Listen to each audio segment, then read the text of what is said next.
Hello friends, मैं हूं सन्मय प्रकाश और आप देख रहे हैं यूट्यूब चैनल सरकारी जॉब न्यूज़। सबसे पहले इंपॉर्टेंट क्वेश्चंस देखते हैं क्या क्या है इस वीडियो में। तो 30 साल का रिकॉर्ड टूट गया है थोक महंगाई दर के मामले में।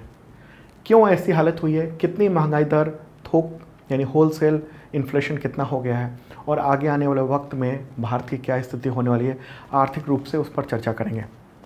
इंडिया, यूएसए, यूएई और इजराइल ने एक नया गठबंधन बनाया है, ग्रुप बनाया है। क्या नाम है उसका और क्या होने वाला है, मीटिंग भी होने वाली है उसकी। प्राइम मिनिस्टर नरेंद्र मोदी ने श्री संत तुकाराम महाराज शिला मंदिर का उद्घाटन कहाँ पर किया है। नीरज चोपड़ा ने किस चैंपियनशिप में नया नेशनल रिकॉर्ड बना लिया है। केंद्र सरकार ने नई गाइडलाइन जारी की, उसके तहत किस तरह के विज्ञापनों पर बैन लगा दिया गया है। भारत ने पैरा शूटिंग विश्व कप 2022 में कितने गोल्ड मेडल जीत लिए हैं और किन किन खिलाड़ियों ने गोल्ड जीता है, रजत जीता है और कांस्य पदक जीता है, सब बताएंगे आपको। तो दोस्तों शुरू करते हैं। पहला क्वेश्चन बहुत इंपॉर्टेंट है, लाइक बटन जरूर दबा देना और जिन लोगों ने सब्सक्राइब नहीं किया है प्लीज़ ज़रूर करें, बेल आइकन दबाएं। तो क्वेश्चन होगा, भारत, अमेरिका, यूएई और इजराइल ने कौन सा नया ग्रुप बना लिया है। नाम क्या है उसका? आंसर होगा I2U2। न्यूज़ भी आप देख रहे हैं और इसकी मीटिंग भी होने वाली है नेक्स्ट मंथ यानी जुलाई में। ओके, ये वर्चुअल समिट होने जा रही है जुलाई में और इस ग्रुप को अमेरिकी राष्ट्रपति जो बाइडन ने पूरी भूमिका निभाई बनाने में। और इस समूह में I2 जो है इंडिया और इजराइल के लिए कहलाएगा और U2 कहलाएगा अमेरिका और यूएई के लिए। ओके, तो I2 हो गया इंडिया इजराइल और U2 हो गया यूएसए और यूएई के लिए। तो एक बार मैप में देख लेते हैं ये सब देश कहाँ कहाँ हैं। तो आप देख रहे हैं पूरा वर्ल्ड उसका मैप है और कहाँ है, यहाँ पर रहा प्यारा भारत और ये है यूएई यहाँ पर। ओके, इजराइल कहाँ है, इस जगह पर है इजराइल और ये रहा अमेरिका। ठीक है, अगर और जूम करेंगे तो इस तरह से देख सकते हैं, यहाँ रहा प्यारा भारत, ये है यूनाइटेड अरब अमीरात यानी यूएई, यहाँ पर है इजराइल और ये रहा अमेरिका। तो इन चारों देशों ने एक नया गठबंधन बना लिया है, उसका नाम है I2U2। ये बिल्कुल आप ध्यान रखना, ये नाम बहुत ही इम्पॉर्टेंट हो जाता है एग्जामिनेशन के लिए। ओके, क्या है ये I2U2? क्या ये वेस्टर्न एशिया का नया क्वाड है? क्योंकि क्वाड पहले से 4 देश क्वाड में हैं। कौन कौन से हैं? इंडिया, अमेरिका, जापान और ऑस्ट्रेलिया, उसका क्वाड बना हुआ है और टारगेट है चाइना। तो अभी एक नया समूह बन गया है, उसका नाम है I2U2। ओके, वैसे आपको बताऊं कि ये जो समिट होने वाली है जुलाई में, उसमें इंडिया के prime minister Narendra Modi, Israel के prime minister Naftali Bennett, America के प्रेसिडेंट जो बाइडन और यूएई के प्रेसिडेंट मोहम्मद बिन जायद, ये चारों वर्चुअली मुलाकात करेंगे। अब सवाल है कि ये नया गठबंधन बना क्यों है और कैसे इसकी आधारशिला रखी गई है। तो ये बात है 2021 के अक्टूबर की। उसमें इंडिया, इजराइल, अमेरिका, यूएई के बीच में समुद्री सुरक्षा, बुनियादी ढांचे, डिजिटल इंफ्रास्ट्रक्चर और परिवहन से संबंधित मुद्दे पर चर्चा हुई थी। और उस वक्त चर्चा की बड़ी वजह जो बनी वो इजराइल और यूएई के बीच में जो बेहतर संबंध बन रहे हैं उसकी वजह से। ओके, तो उस वक्त भारत के विदेश मंत्री एस जयशंकर भी उस मीटिंग में हिस्सा लेने गए थे और उसी दौरान इस ग्रुप को international forum for economic cooperation का नाम दिया गया था। क्या नाम दिया गया था? International forum for economic cooperation. लेकिन अब 2022 में इस ग्रुप को औपचारिक कर दिया गया है। ओके, और इस ग्रुप का नाम रख दिया गया है I2U2। ओके, और इसे वेस्टर्न एशिया का एक तरह से क्वाड भी कहा जा रहा है। तमाम नेताओं की, इन चारों नेताओं की मीटिंग होने जा रही है अगले महीने जुलाई में। ये 12 से 16 जुलाई के बीच में ये वर्चुअल समिट, पहली समिट इस तरह की होने जा रही है जिसमें राष्ट्र प्रमुख इन चारों देशों के I2U2 जो ग्रुप है उसके नाते, मेंबर कंट्री के नाते ये सब मीटिंग करेंगे। किन किन मुद्दों पर ये चर्चा होने वाली है वहाँ पर? तो फूड सिक्योरिटी कोऑपरेशन पर होगी बातचीत और भी कई मुद्दे हैं डिफेंस क्षेत्र में, और जो बाकी जो वैश्विक दिक्कतें हैं उस सब पर चर्चा होने जा रही है। अमेरिका अब छोटे छोटे ग्रुप बना रहा है अलग अलग देशों के साथ और जो भी उभरती हुई शक्ति है या जो भी आर्थिक स्थिति से मजबूत होने जा रहा है उन सब के साथ गठबंधन बना रहा है अलग अलग तरीके से, क्योंकि उसके सामने दो प्रमुख चुनौतियां हैं। एक तो है रूस, रशिया, और दूसरा है चाइना। और चाइना तो यहाँ जो साउथ चाइना सी है इस इलाके में, यहाँ पर तो अपनी दादागिरी करता ही है। ओके, तो ऐसे में ये देखने को मिल रहा है कि अमेरिका जो है अलग अलग छोटे छोटे ग्रुप बनाकर इन सब से निपटने की कोशिश कर रहा है। ओके, इससे पहले अमेरिका ने कौन कौन से संगठन बनाए थे, तो क्वाड बनाया था। ओके, जिसमें भारत, अमेरिका, जापान, ऑस्ट्रेलिया था। एक ऑकस नाम का ग्रुप भी बनाया है अमेरिका ने, उसमें अमेरिका है, ऑस्ट्रेलिया है, यूनाइटेड किंगडम है। ओके, और इसके अलावा अफ़गानिस्तान, पाकिस्तान, उज्बेकिस्तान के साथ एक चतुर्भुज वार्ता को लेकर भी वो अमेरिका ये कोशिश कर रहा है। तो इतने तरह के ग्रुप्स बना रहा है और इंडिया पार्टिसिपेट कर रहा है उसमें, इसलिए इम्पॉर्टेंट हो जाता है एग्जामिनेशन के लिए। अगला क्वेश्चन लेते हैं। थोक महंगाई दर ने 30 साल का रिकॉर्ड तोड़ दिया। तो मई 2022 में ये दर कितनी रही जिसने 30 साल का रिकॉर्ड तोड़ा? आंसर होगा 15.88%। ओके, और न्यूज़ भी आप देख रहे हैं, चूँकि जैसे 0.5 से ज़्यादा होता है तो अगला अंक आ जाता है, तो इसलिए 15.9 इसने लिखा है। किसने जारी किया ये है रिपोर्ट? तो वाणिज्य एवं उद्योग मंत्रालय यानी ministry of commerce and industry ने। अभी हाल ही में ये आंकड़ा जारी हुआ है 14 जून को, और इसके अनुसार मई 2022 में जो महंगाई दर है 15.88% है। इसका मतलब क्या हुआ? महंगाई दर 15.88% का मतलब क्या हुआ? मतलब ये हुआ कि पिछले साल इसी महीने जितनी थोक महंगाई थी, जितना कोई भी थोक सामान का जो रेट था, उसकी तुलना में इस साल के मई में ये स्थिति है। 15.88% महंगा हो गया है सामान। थोक की बात हो रही है यहाँ पर। ओके, और सबसे ख़तरनाक बात तो ये है कि 14वां महीना है जब डबल डिजिट में यानी 10% से ज़्यादा महंगाई दर बढ़ रही है, 9% से ज़्यादा। ओके, इससे पहले एक और महंगाई का आंकड़ा आया था, वो था रिटेल का, और वो मई 2022 में 7.04% थी। लेकिन अब थोक महंगाई दर की बात करें तो इतना है। और ये बात जो क्वेश्चन में है कि 30 साल का रिकॉर्ड टूट गया है, उसका भी न्यूज़ में दिखाता हूँ। द हिंदू का बिजनेस लाइन है, वो ये कह रहा है कि हाईएस्ट सिंस सितंबर 1991। उस समय क्या हुआ था, क्यों उतनी महंगाई थी? आप जानते होंगे 1991 में जो आर्थिक हालत बहुत ख़राब थी। अगर नहीं जानते हैं तो मैं आपको बताऊं, उस समय गंभीर आर्थिक संकट से भारत जूझ रहा था। प्राइस इंक्रीज हो रहे थे तमाम सामान के, बैलेंस ऑफ पेमेंट का क्राइसिस था। भारत ने जो कर्ज लिया था उसको चुकाने में, ब्याज चुकाने को पैसे नहीं थे। स्थिति ऐसी हो गई थी। हालांकि संभाल लिया गया था उस समय की सरकार ने उस चीज़ को संभाल लिया था। तो अब जो थोक महंगाई दर है वो उस हालत में पहुंच गई है। ओके, क्या असर होगा इसका, उसके बारे में भी आगे बात करते हैं। लेकिन सबसे पहले ये जान लें कि इसके जिम्मेदारी किसकी है, इसको जो थोक महंगाई दर है उसको कंट्रोल करने की। तो प्राथमिक जिम्मेदारी है आरबीआई की, रिजर्व बैंक ऑफ इंडिया, और सेकेंडरी दायित्व है सरकार का, गवर्नमेंट का।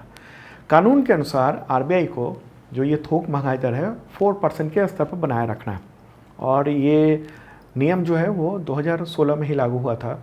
हालांकि महंगाई नियंत्रण में कुछ गुंजाइश छोड़ी गई है, जैसे 2% की गुंजाइश रखी गई, यानी 2 से लेकर 6% के बीच में ये महंगाई दर हो सकती है। लेकिन ये तो बहुत ही ज़्यादा है टारगेट से, और लगातार 14वां महीना है जब थोक महंगाई दर 10% से ऊपर है। अब सवाल उठता है कि ये महंगाई दर आखिर बढ़ी क्यों है? तो बहुत सारी वजह हैं। जो तेल है, क्रूड ऑयल है, वो अंतर्राष्ट्रीय बाज़ार में बहुत ज़्यादा दाम हो गया है। खाद्य वस्तु भारत में वो भी महंगा हो गया है। मूलभूत धातु, गैर खाद्य जो सामान है, रसायन है, तो इन सब के रेट इंक्रीज़ हुए हैं। ओके, तो अब हम देख लेते हैं कि किस प्रोडक्ट का जो थोक महंगाई दर हो कितना इंक्रीज हुआ है।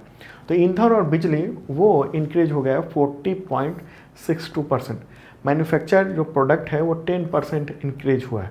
फूड प्रोडक्ट के जो महंगाई दर है वो 10.89% है, और प्राथमिक वस्तुओं का 19.71% ये महंगाई बढ़ी है। तो अंतर्राष्ट्रीय तौर पर तो ये महंगाई बढ़ी, ईंधन और बिजली, बाकी जो चीज़ें हैं वो कुछ तो अंतर्राष्ट्रीय उसका प्रेशर है, लेकिन उससे ज़्यादा जो भारत की आंतरिक स्थिति है आर्थिक तौर पर, वो वजह है इस महंगाई का। ठीक है, तो एक इम्पॉर्टेंट बात है। और होलसेल प्राइस इंडेक्स जो है उसका मतलब ये हुआ कि प्रोडक्शन ऑफ कॉस्ट का इनपुट बढ़ जाना। मतलब अगर होलसेल क्या हुआ कि जो भी प्रोड्यूसर है, जो भी बना रहा है प्रोडक्ट, उसका कॉस्ट बढ़ गया है, तो वो क्या करेगा, वो जो बढ़ा हुआ कॉस्ट है, जो बढ़ी हुई दर है, वो चार्ज करेगा किससे, रिटेलर से, होलसेलर। ओके, और फिर रिटेलर कंज्यूमर से चार्ज करेगा। तो आने वाले वक्त में हम लोग देखेंगे कि रिटेल इन्फ्लेशन यानी जो खुदरा महंगाई दर है वो भी बढ़ सकती है। अब सवाल है कि मुझे लगता है समझ रहे होंगे बात। अगर कुछ दिक्कत है, कोई कन्फ्यूजन है तो कमेंट बॉक्स में लिख सकते हैं आप। हम लोग हर कमेंट को पढ़ते हैं और ज़रूरत होने पर जवाब भी देते हैं। तो अभी जो ये 15.88% महंगाई दर हो गई है, थोक महंगाई दर, जिसे 30 साल का रिकॉर्ड तोड़ रहा है, तो उसका क्या असर होगा आम लोगों पर। तो देखिए, सबसे प्राथमिक असर तो यही होगा कि आगे आने वाले वक्त में जो सामान है जो आप यूज़ कर रहे हैं उसके रेट और बढ़ सकते हैं। और दूसरी बात कि रुपया लगातार डेप्रिसिएट करेगा। ओके, लगातार नीचे डाउन हो रहा है और अभी तो 78 रुपीज़ के पार कर गया है रुपया, $1 की कीमत जो है वो। तो ऐसे में क्या होता है, जो ऑयल इंपोर्ट करते हैं उस पर ज़्यादा पेमेंट करना पड़ता है, क्योंकि अगर कुछ दिन पहले 75 था और अब 78 से ज़्यादा हो गया है रुपया, $1 की कीमत, तो हमें अब ज़्यादा पैसा पेमेंट करना पड़ रहा है क्योंकि हम डॉलर में ख़रीद रहे हैं। ओके, तो इसका इमीडिएट असर जो है वो होलसेल प्राइस पर होता है। क्लियर होगी बात। और वाणिज्य और उद्योग मंत्रालय ये रिपोर्ट जारी करता है, थोक महंगाई दर जारी करता है, और उसके मंत्री कौन है, पीयूष गोयल। चलिए आगे बढ़ते हैं, अगला क्वेश्चन लेते हैं। प्राइम मिनिस्टर नरेंद्र मोदी ने श्री संत तुकाराम महाराज शिला मंदिर का उद्घाटन कहाँ किया है। आंसर होगा पुणे, ये महाराष्ट्र में उन्होंने किया है।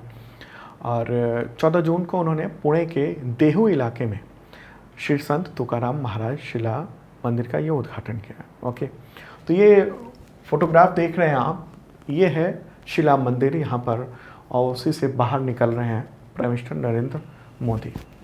संत तुकाराम के बारे में जाने, वो 17वीं शताब्दी में उस समय एक बड़े वारकरी संत और कवि थे। संत तुकाराम को अभंग कविता और कीर्तनों के नाम से जो चर्चित आध्यात्मिक गीत हैं, तो उसके माध्यम से उनकी पूजा होती है। ओके, और शिला मंदिर जो है वो 17वीं शताब्दी में उनके निधन के बाद एक शिला मंदिर का निर्माण किया गया था, लेकिन अब यहाँ पर एक मंदिर, भव्य मंदिर, उसको चेंज करके और वो उसमें थोड़ा बदलाव करके वो किया गया, बनाया गया है। तो उसी का उद्घाटन हुआ है, प्राइम मिनिस्टर नरेंद्र मोदी ने ये किया है। ओके, वारकरी एक संप्रदाय है जो कि हिंदू धर्म की एक आध्यात्मिक परंपरा के तहत है ये संप्रदाय, और भगवान श्री विट्ठल के भक्त को वारकरी कहते हैं। ओके, तो ये सब महाराष्ट्र में हुआ है। इस मंदिर का उद्घाटन प्राइम मिनिस्टर नरेंद्र मोदी ने किया महाराष्ट्र में, और ये बाकी फोटोग्राफ देख रहे हैं, भव्य बड़ा सा एक आयोजन किया गया था। तो महाराष्ट्र की भी बात कर लें, मुख्यमंत्री कौन है, उद्धव ठाकरे, और गवर्नर भगत सिंह कोश्यारी हैं। अगला क्वेश्चन लेते हैं। पावो नुर्मी गेम्स 2022 में नीरज चोपड़ा ने कौन सा मेडल जीता और नया नेशनल रिकॉर्ड बना लिया है। आंसर होगा सिल्वर मेडल उन्होंने जीता है पावो नुर्मी गेम्स 2022 में। इससे रिलेटेड अगला क्वेश्चन लेते हैं, फिर बताएंगे इस गेम्स के बारे में। क्वेश्चन होगा, नीरज चोपड़ा ने पावो नुर्मी गेम्स 2022 में जेवलिन थ्रो यानी भाला फेंक, तो उसमें कितने मीटर का नया नेशनल रिकॉर्ड बना है, कितने मीटर का। आंसर होगा 89.3 मीटर। ठीक है, और ये न्यूज़ देख रहे हैं द हिंदू का स्टार स्पोर्ट्स जो अलग एक वेबसाइट है उसने ये दिया है। ओके, हालांकि उन्होंने इंडिया के लिए नेशनल रिकॉर्ड बनाया लेकिन वो सिल्वर ही जीते, गोल्ड नहीं जीत पाए। तो ये उन्होंने कीर्तिमान स्थापित किया है कब, 14 जून को आयोजित हुआ था। कहाँ पर ये आयोजित हुआ था? फिनलैंड में आयोजित हुआ था पावो नूर्मी गेम्स, और काफ़ी पॉपुलर ये गेम है। ओके, तो उसी में 89.3 मीटर भाला फेंक कर नेशनल रिकॉर्ड बना लिया है। ठीक है, और गोल्ड किसने जीता इसमें? तो वो फिनलैंड के ओलिवर हेलांडर, तो उन्होंने गोल्ड जीता है फिनलैंड के, और ये सिल्वर मेडल इन्होंने जीता है।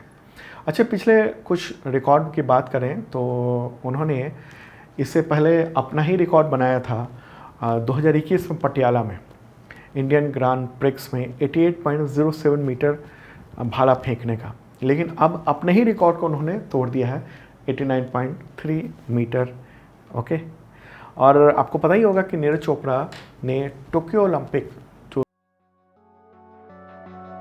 2021 में, तो उसमें जेवलिन थ्रो में गोल्ड मेडल जीता था उन्होंने, और 10 महीने के बाद पावो नूर्मी गेम्स जो कि फिनलैंड में आयोजित हुआ है वहाँ पर नेशनल रिकॉर्ड बना लिया।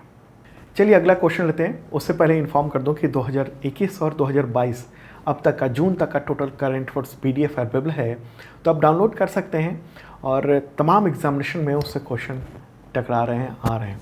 और ये PDF आपको मिलता है 1 ईयर के मेंबरशिप के थ्रू, और इस मेंबरशिप की खासियत है कि आपको करंट अफेयर्स का PDF every week, every month, tri monthly, half yearly, पूरे साल तक मिलता रहता है, और पिछले सालों के भी PDF के एक्सेस मिलते हैं। वीकली मॉक टेस्ट होता है एवरी संडे को करंट अफेयर्स का, ताकि आप चेक कर सकते हैं कैसा आपका करंट अफेयर्स का नॉलेज है। Exam based monthly test series आयोजित किया जाता है, ये बहुत ही इंपॉर्टेंट है।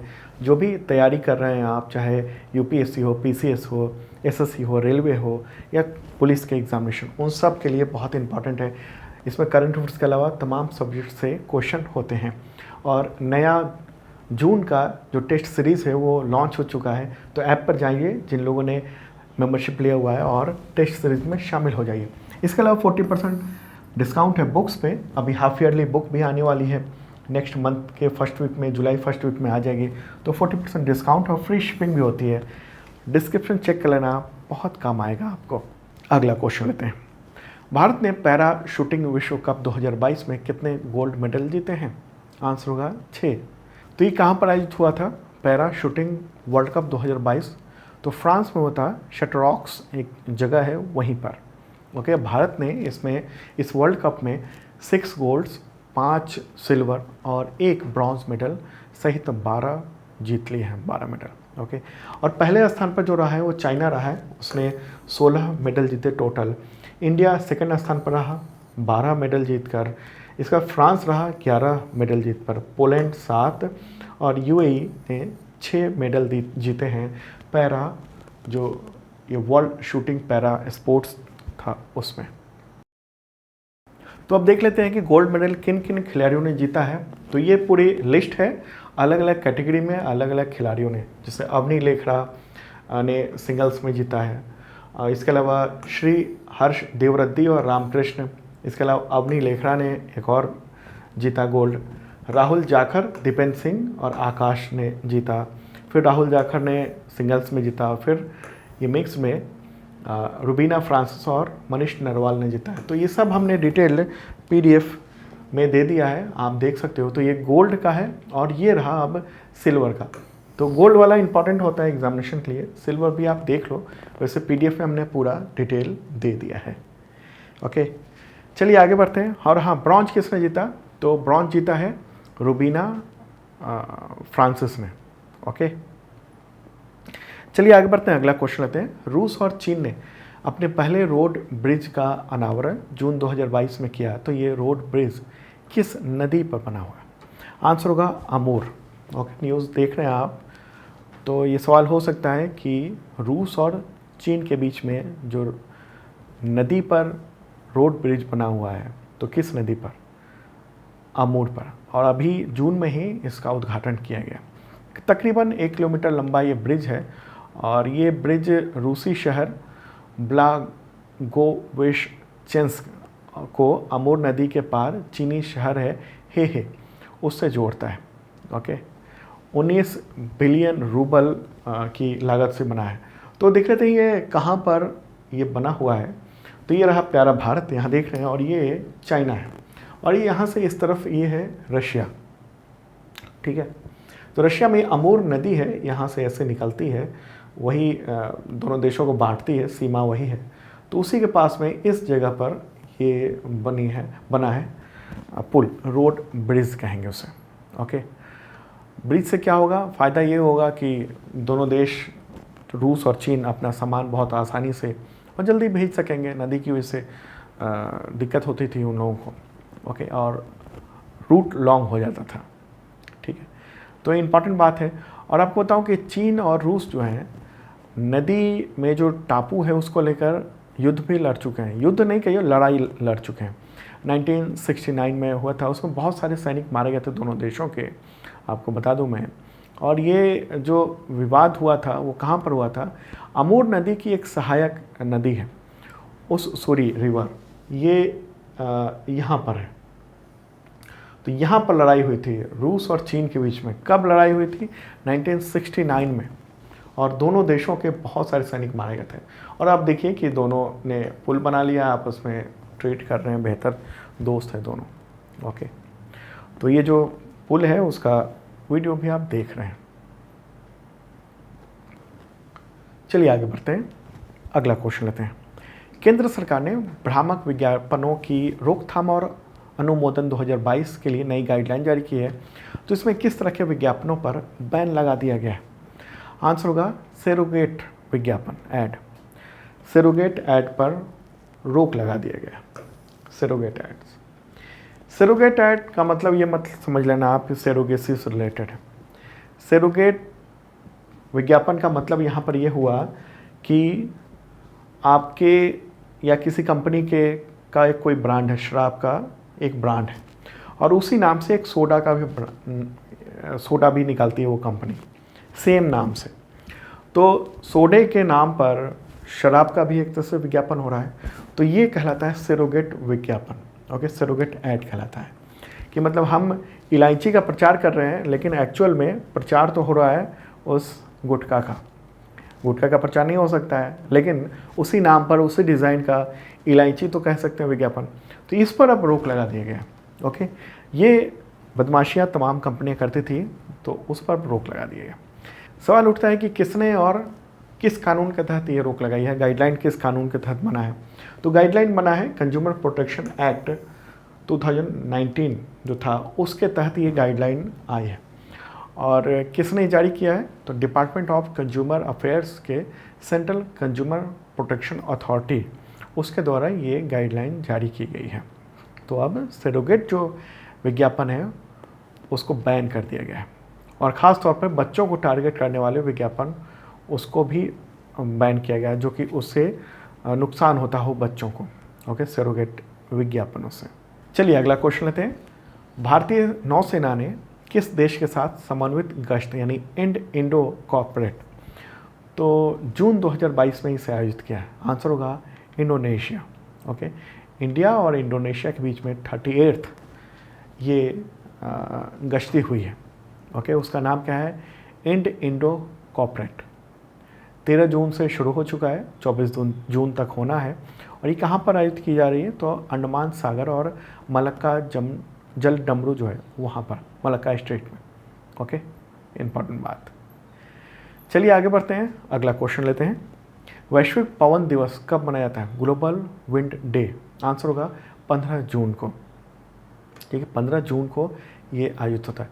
और थीम क्या है इस बार की? तो पवन ऊर्जा के लाभों का आनंद लेने और दुनिया को बदलने के लिए पवन ऊर्जा की शक्ति और क्षमता के बारे में व्यक्तियों को शिक्षित करना। अगला क्वेश्चन लेते हैं। विश्व बुजुर्ग दुर्व्यवहार जागरूकता दिवस कब मनाया जाता है? World Elder abuse awareness day. Answer होगा 15 जून को। 2022 की थीम क्या है? बुजुर्ग दुर्व्यवहार का मुकाबला। बुजुर्ग दुर्व्यवहार का मुकाबला। अगला क्वेश्चन लेते हैं।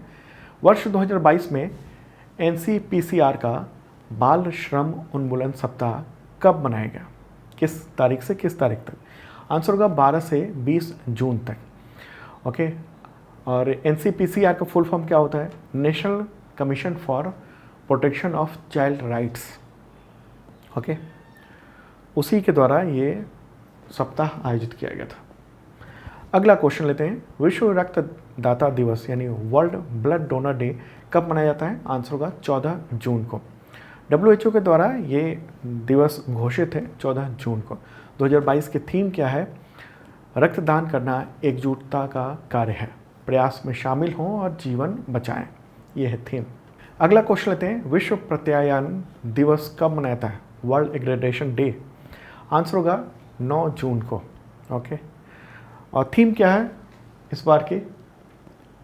नेशनल एग्रेडेशन डे की थीम है प्रत्यायन, आर्थिक विकास और पर्यावरण में स्थिरता। ओके, तो दोस्तों आप ऐप भी डाउनलोड कर सकते हैं सरकारी जॉब न्यूज़ का। गूगल प्ले पर ये ऐप है, सरकारी जॉब न्यूज़ लिखेंगे और ये लोगो दिखाई देगा, आप डाउनलोड कर सकते हैं। करंट अफेयर्स की शानदार तैयारी हो सकती है। तमाम एग्जामिनेशन में ढेर सारे क्वेश्चन करंट अफेयर्स के ज़्यादातर हम ही लोगों के द्वारा जो बताए गए हैं PDF और बुक्स और वीडियो सबसे आए, देखना ज़रूर। अब मिलते हैं अगले वीडियो में, और जिन लोगों ने सब्सक्राइब नहीं किया ज़रूर कर लेना, बेल आइकन दबाना मत भूलना।